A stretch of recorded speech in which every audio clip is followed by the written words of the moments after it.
We build our minds like a fortress. We think the walls of our ego can keep us safe and sound. But what happens when a messenger shows up who doesn't even need a door? Today, we're diving into the Greek god Hermes, but not just as some old myth. We're looking at him as this really chilling metaphor for the unstable mind, a kind of journey into the psychological shadows that are always haunting the edges of our neat, orderly lives. And this weary traveler? Let's be honest, that's all of us, right? We're all just resting by the warm fire of our own identity, totally convinced that we're in control. This cozy hearth is our ego, the rational, organized self that we show to the world. We think it's a fortress, totally secure against the unknown. But that feeling of security, well, it's a pretty fragile illusion. And an uninvited guest is just about to knock.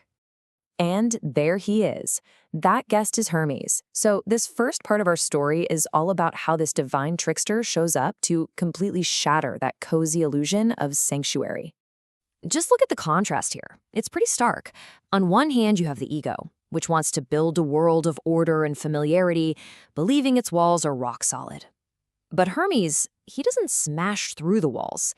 He just drifts through, kind of showing you that the walls were never really solid to begin with.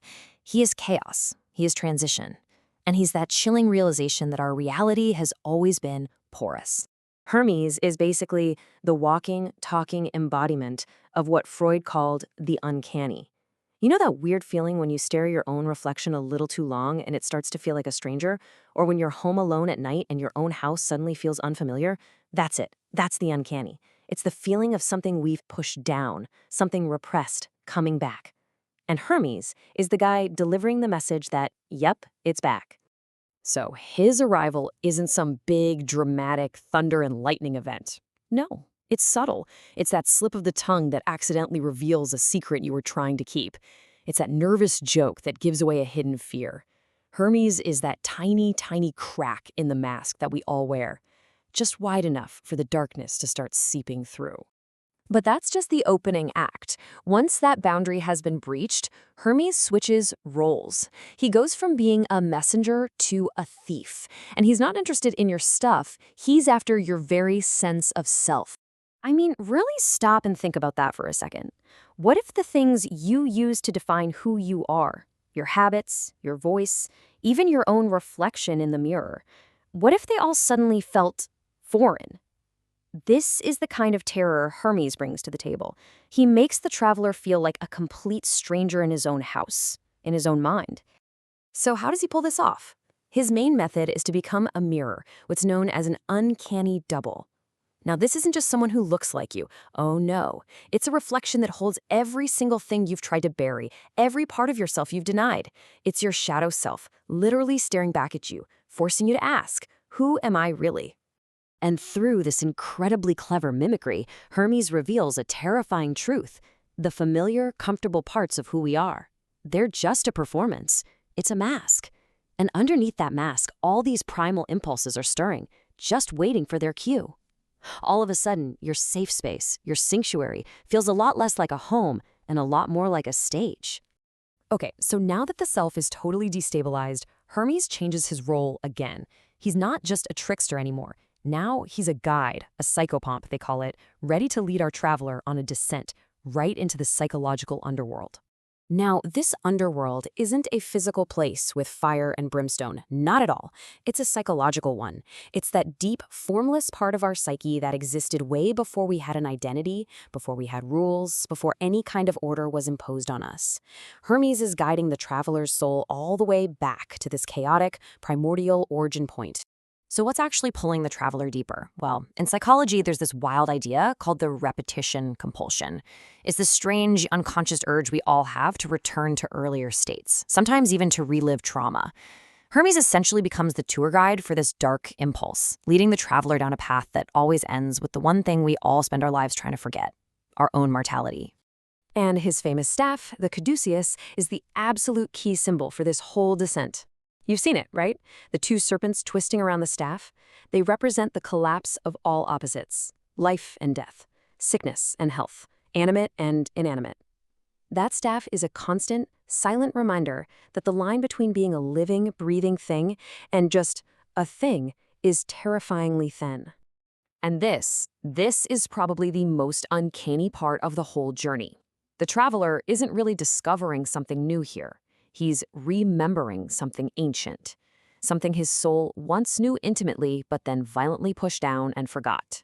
The secret of its own end. So, this descent has to lead somewhere, and it leads to the climax of our traveler's journey, a final, head-on confrontation in a place where the concept of self is completely, totally undone. We now enter the mirror labyrinth. Just imagine that.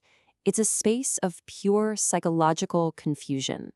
The ego, which likes to see itself as this perfect, self-contained circle, like an Ouroboros eating its own tail, is forced to unzip its own skin. And what does it find inside? Not some true core identity, just another reflection. Right here, the traveler finally meets his double, the honest guest, and the devastating truth finally hits him. The I he thought he was, the self he cherished and protected, it's just a mask. It's a complete stranger looking back at him with his own eyes. And in that moment, it all just shatters.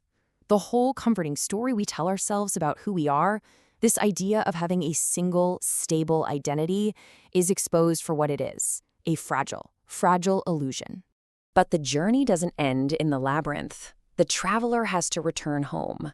The real question is, what is he returning to? And more importantly, who is he now? The home the traveler left is absolutely not the one he returns to. What was once his sanctuary is now, for all intents and purposes, a haunted house. The security he thought he had has been replaced by this permanent sense of insecurity. He's no longer isolated from the darkness. He knows for a fact that his mind has always been wide open to the depths. And this transformation, it's irreversible. You can't unsee this. He is forever marked by the experience. He carries the underworld inside of him now. It's not just a memory, it's a part of his very being, like a permanent dampness in his bones. And this really is the ultimate lesson of the whole journey. The only real mistake, the only sin, if you want to call it that, was ever believing he could build a wall high enough to keep the darkness out. He now has to accept that he's fundamentally connected to those subterranean depths, whether he likes it or not. So after this entire journey, after watching the self get so completely taken apart, piece by piece, we're left with one final, pretty haunting question. If that conscious ego that you call I, if that's not the true owner of the house, then who is the guest?